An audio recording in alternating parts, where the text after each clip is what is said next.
Panorama group, जो सोचता है वो करता है।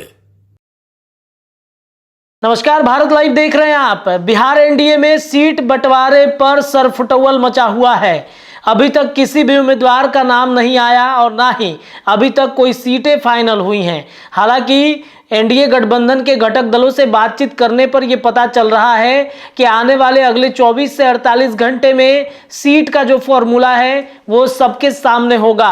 यानी कि अब वो समय दूर नहीं है जिस समय का इंतजार एनडीए गठबंधन दल के सभी घटक दल कर रहे हैं। और इधर भारतीय जनता पार्टी 40 लोकसभा सीटों में 40 पर जीतने का दावा कर रही है, तो उधर महागठबंधन भी पीछे नहीं है। महागठबंधन भी इंतजार कर रहा है कि एनडीए अपना सीट सार्वजनिक करे, उसके बाद बड़ा धमाका करने की तैयारी में तेजस्वी यादव हैं। तेजस्वी यादव आज मुंबई निकल गए हैं राहुल गांधी की जो न्याय यात्रा है उस न्याय यात्रा के दौरान होने वाले कार्यक्रम में। तो इधर आपको बताते चले कि तारीख के ऐलान के बाद से महागठबंधन में राजद फुल फॉर्म में आ चुकी है और राजद ने तैयारी शुरू कर दी है 40 लोकसभा सीटों पर अपने कैंडिडेट खड़ा करने की। हालांकि उसमें भी अभी तक सीट बंटवारा नहीं हुआ है, लेकिन चर्चा हो रहा है कि आरजेडी के उम्मीदवारों का नाम फाइनल हो गया है।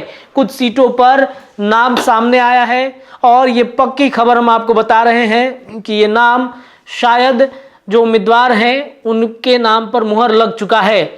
सबसे पहले बातचीत करना चाहेंगे हम, देखिए रोहिणी आचार्य की चर्चा हो रही है। रोहिणी आचार्य के बारे में लगातार सोशल मीडिया पर आवाजें उठने लगी हैं। सुनील कुमार सिंह ने ट्वीट किया है, जो एमएलसी हैं राजद कोटे से, बिस्कोमान के चेयरमैन हैं, उनके इस ट्वीट को आप सबसे पहले देखिए। सुनील कुमार सिंह क्या कुछ लिख रहे हैं। सुनील कुमार सिंह लिखते हैं कि सभी जनता की आवाज और सभी जनता का ये मिजाज है कि सारण लोकसभा क्षेत्र से रोहिणी आचार्य को चुनाव लड़वाया जाए। एमएलसी हैं सुनील सिंह। और इतना ही नहीं, पूर्व में कला संस्कृति मंत्री जितेंद्र राय ने भी रोहिणी आचार्य के बारे में लिखते हुए ट्वीट किया है कि उन्होंने जिस तरीके से लिखा है कि सभी लोगों का ये डिमांड है कि सारण लोकसभा क्षेत्र से रोहिणी आचार्य को लड़ाया जाए। सुनील सिंह लिखते हैं कि सारण प्रमंडल के समस्त पार्टी कार्यकर्ताओं की हार्दिक इच्छा है कि डॉक्टर रोहिणी आचार्य को सारण लोकसभा से राष्ट्रीय जनता दल का प्रत्याशी घोषित किया जाए। देखिए, रोहिणी आचार्य की बात जब आती है तब पिता के किडनी डोनेट की चर्चा खूब होती है। रोहिणी आचार्य के बारे में बॉलीवुड से लेकर राजनीतिक गलियारे के हर लोग चर्चा करते हैं। बेटी हो तो रोहिणी आचार्य जैसा हो, क्योंकि उन्होंने जब अपने पिता को किडनी डोनेट किया था तब रोहिणी आचार्य के बारे में हर कोई सोशल मीडिया पर खूब लिख रहा था। यहाँ तक कि बॉलीवुड के बड़े बड़े सेलिब्रिटी भी रोहिणी आचार्य के इस योगदान का जम के तारीफ कर रहे थे। तो सारण लोकसभा क्षेत्र में रोहिणी आचार्य का नाम फाइनल हो गया है। वहाँ से राजीव प्रताप रूडी भारतीय जनता पार्टी से उम्मीदवार हैं, वर्तमान में सांसद भी हैं। एक बार फिर से बीजेपी राजीव प्रताप रूडी को संभावित है कि उनको ये सांसद का टिकट दे। तो क्या बीजेपी के सामने बड़ी चुनौती लेकर रोहिणी आचार्य सारण लोकसभा क्षेत्र में पहुंचेंगी, ये एक चर्चा का विषय है।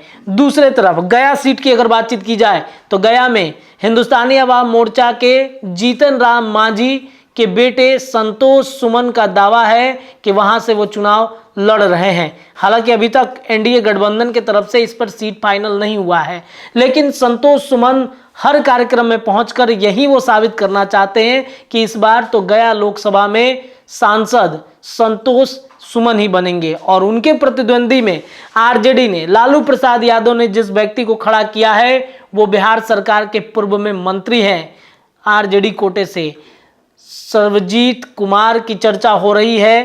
पूर्व में कृषि मंत्री रह चुके हैं। गया लोकसभा सीट जो है आपको बता दें कि ये आरक्षित सीट भी है।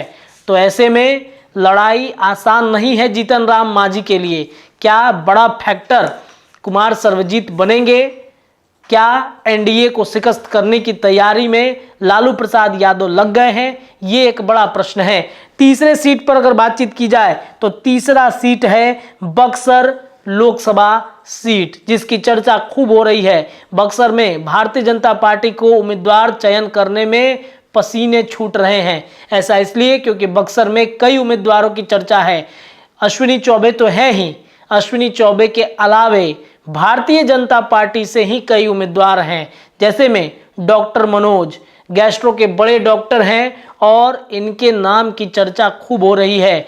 ये लगातार अपने क्षेत्र में घूमकर जनता की सेवा करना चाहते हैं और इनके नाम को लेकर मुहर खूब लग रहा है। दूसरे तरफ आनंद मिश्रा आईएएस अधिकारी हैं और इनके नाम की भी चर्चा खूब हो रही है और इनके बाद अगर बातचीत की जाए तो अश्विनी चौबे की चर्चा हो रही है। हालांकि अश्विनी चौबे पर भारतीय जनता पार्टी बहुत ज़्यादा भरोसा नहीं करेगी। कौन होगा ये तो टिकट आने के बाद फाइनल होगा, लेकिन बक्सर में भी लालू प्रसाद यादव ने बड़े उम्मीदवारों के नाम घोषित करने शुरू कर दिए हैं।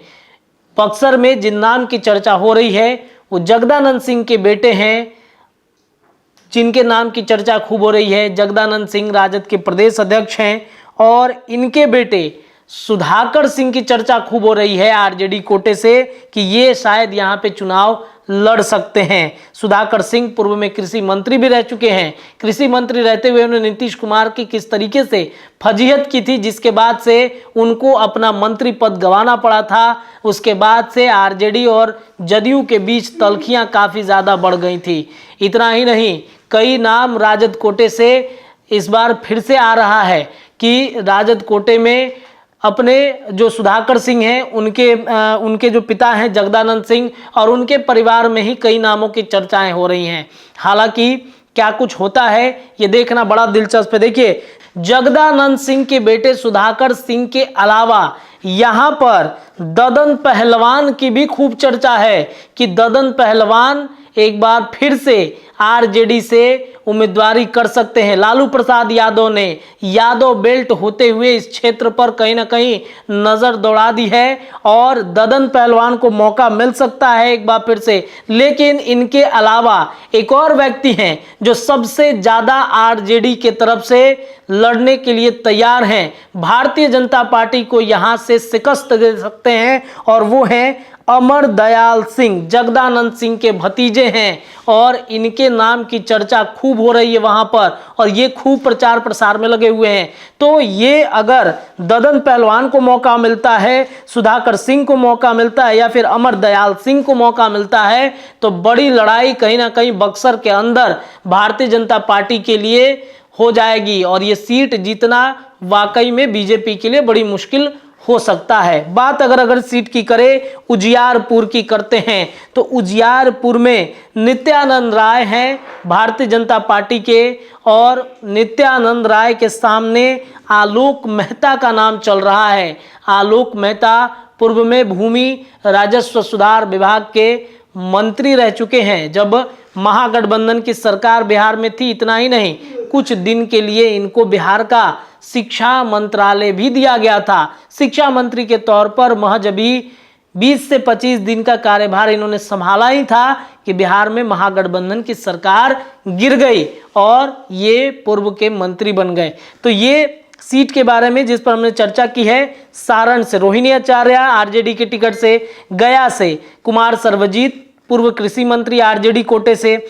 तीसरे नंबर पर हमने बक्सर की चर्चा की जिसमें आरजेडी कोटे से जगदानंद सिंह के बेटे सुधाकर सिंह, अमर दयाल सिंह, ददन पहलवान के नाम की चर्चा है। चौथे नंबर पर उजियारपुर की हमने चर्चा की जिसमें नित्यानंद राय, आलोक मेहता का नाम चल रहा है। तो ये कुछ सीटें हैं जिन सीटों पर हमने चर्चा करके बताया कि भाजपा के सामने लालू ने ऐसे उम्मीदवारों को खड़ा किया है कि बीजेपी के लिए जीतना मुश्किल हो सकता है। हालांकि क्या कुछ होगा उस पर हमारी निगाहें बनी रहेंगी। जुड़े रहिए भारत लाइव के साथ। धन्यवाद। पनोरमा ग्रुप, जो सोचता है वो करता है।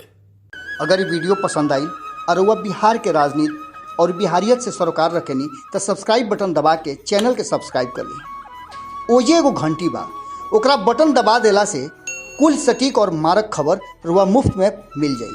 अगर रुआ पत्रकारिता के हमनी के नया प्रयोग में सहयोग कर चाहतानी तो ज्वाइन बटन दबा दी। पेटीएम नंबर नोट कर ली 9386816700। धन्यवाद।